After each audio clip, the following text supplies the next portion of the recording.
abadde bali mu shooting oli omukulu kopi ogamba otya tuli bulungi banaye mugamba mutya tuli bulungi obulamu Yesu atukumye batutadde happy new year merry christmas happy tuli outside byonna mukama kyekikwogeza happy new year andi ate nali nkulabye kuba twayingira omwaka badde manyi olwatadde ebivu n'ogamba happy new year mwaka gwatandise kubanga ogutandika okusaidi yaffe wakubye oluyimba lw'omugaati ssebo kitiibwa kya mukama wabadde otegeeza ki wamanyi okusoma Bible Exodus bagiyita mu Luganda tutambulire awo abasajja temusomerako ddala ku Bible Exodus 23 verse 8 bw'osoma tebala gye natandisizza mu Bible boogera era ku ŋŋambe ntya oluzungu bagamba do not be bribed kati mu Luganda ŋŋambe oba toweebwa nguzi oba tokkirizibwa kulya nguzi kubanga enguzi n'omuntu abadde alaba ekituufu emuziba amaaso n'omuntu wabadde kabona neemubuza okitegedde so ate mu mbeera gye tuli mu maani mu music wano twagala nnyo akagaati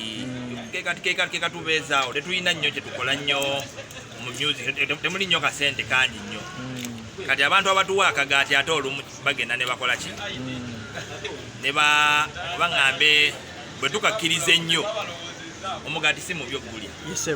naye ng'oluyimba bwe lugamba nti onnyambanga omugaati guleme kunziba mumwa gulemesa okwogera amazima bw'ogulya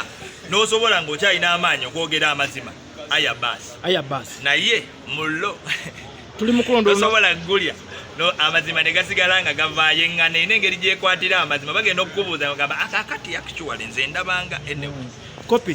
tuli mu kulondo olunaku lwaleero weesimbyewo ku bwaki sesimbyewo sebo ate mwabadde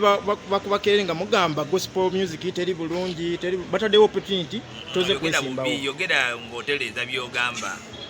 anti byebyo ebijja okubagobesa wano oba waguliiriddewa oba kubadde beekale namba anyway kituufu I've been one of the people abadde basinga okugamba tutereeze yensonga lwaki nesituddemu bukolokolo kujja wano okulaba nga tulonda president addako ekisooka njagala okwebaza federation ekoze bulungi twabadde ne debates abakulu abeesimbyewo ne baddamu ebibuuzo so ndaba nga organization ku luno ebadde kiri better than luli kubanga oli kyali kisinga otuyombya luli balonda omuntu nga twaliwo ba stakeholder tetwamanya okitegeera naye ku luno tewali agenda kuwakana abantu bangi mubalabye bazze mu bungi ne balonda abantu abeesimbyewo babadde bategeerekeka ebibuuzo bababuuzizza so katusabe omwoyo gwayisizaamu akole bulungi kiki oyagala bakulembeze batandikireko era kwegatta basically unit naye n'ekirala okutereeza image yaffe badde ebuzeebuzeemu kubanga kati abantu manyi tulinamu obaŋŋambe oba lukopperezo twagala nnyo okukola nga bwe kiri mu nsi naffe bwe twagala tukikole ate nga tuli banjawulo okitegeera so era nze kyensaba mukama ayiseemu omuntu alina omwoyo ekirala ayiseemu omuntu atalya mugaati cause nga bwe nkugambye nti omuntu atandika mulungi but then because of their personal desires they can easily get corrupted so tusaba mukama omuntu atekewo omuntu atagenda kubeera corrupted abalonzi abasinga omuntu we gwalonze watayitamu agamba okulonda kubaddemu vulugu akatekabadde kalungi bw'onookikola otya nga wuwo bamusinzi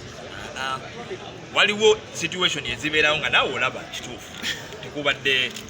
bomba nga mulonda nga bwe muteeka obugundi temulabawo naye kati tulonze kagundi kabaloti kabaketi kali transparent tewali ayimiriddewo basoose kavuunika kwaliko abakalaba buli lunaku okuba wetwazze paka kati so tubiri okulonda kugenda kubeera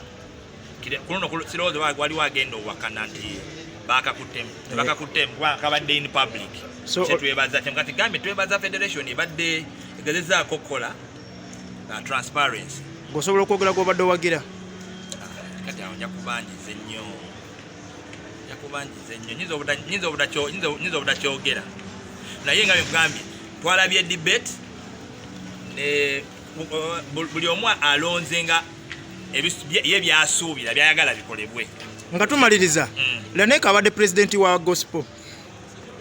ate kati lwaki otuuziza mu bintu ebi gw'obadde omanyi nti ani president nze mmanyi nga president wa gospel wati oyeeyita we bali kugamba nti weyeeyita nange gwolaba wano neeyita kabaka w'ensi yonna tolina maanyi gakinzijako naye kyetuli mu kulonda wano kyekiri mu mateeka. Kirabika kitya okubeera nga ye yaliko pulezidenti wammwe taliiwo? Well, sagala nnyo kumwogerera, sagala nakuddula nnyo mu bintu by'amabega eyo. Kati ekibuuzo nga bw'okibuuzizza enamba yo gina njigowaddikuwe omutuukirire omubuuze yakuwe ansaze. Ffe gye tuliko tumanyi tuze kulonda pulezidenti omupya kubanga eyaliko yalekulira. Bwe yalekulira eyali vice president Kaye n'atekinga over. Kati Kaye embeera n'emutabukako nga ayagala kubeera mu politics we ate ng'effe ntulaba kiyinza obutatu representinga bulungi. Lanek n'akwata entebe. Neebaza Mukama nti Kaye yakiraba n'akkiriza n'agamba omanyi kankole ki ekintu kankite wabeeyo alonda. Omanyi kyenjagala, I want us to be mature. You can't eat your cake and have it. Tosobola kuba side na side. So waliwo ebintu byolaba nga bigenda kutta image emu ngamba ekyo kankireke wabeewo yensonga bamu abantu abamu beebuuza lwaki ono teyesimbyewo lwaki ono teyesimbyewo. Ekintu kyokubeera president ki entailing ebintu bingi olina okuba ne time, olina okubeera committed kwekyo. Abamu ku ffe tujja ne tucontributinga naye tetuli full time kubanga tulina other commitments ezitukutte ezatasobola bona bo. Kino kyetaaga okuba nga omuntu weewaddeyo. Kitegedde